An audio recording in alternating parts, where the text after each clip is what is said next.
کہ سیاسی ہلچل میں ہوئی ہے بڑی پیش رفت۔ لاہور ہائی کورٹ نے تحریک انصاف کے 43 ارکان اسمبلی کو ڈی نوٹیفائی کرنے کا الیکشن کمیشن کا حکم معطل کر دیا۔ عدالت نے الیکشن کمیشن سمیت دیگر فریقین کو نوٹسز جاری کر دیے۔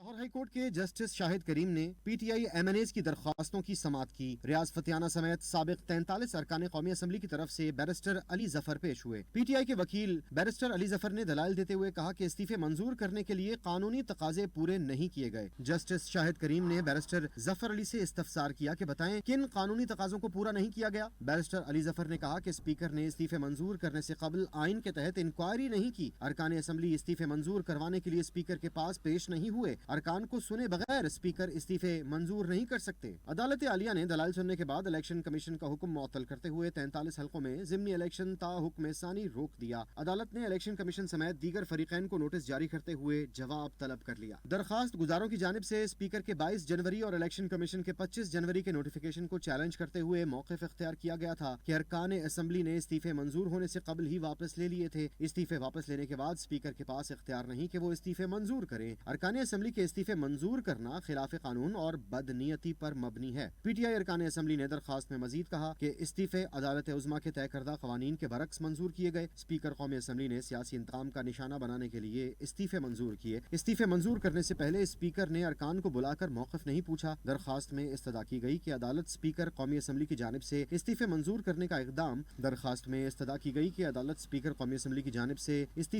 کرنے کا اقدام کالعدم قرار دے اور ساتھ ہی عدالت اسپیکر اور الیکشن کمیشن کے نوٹیفیکیشن کو بھی کالعدم قرار دے۔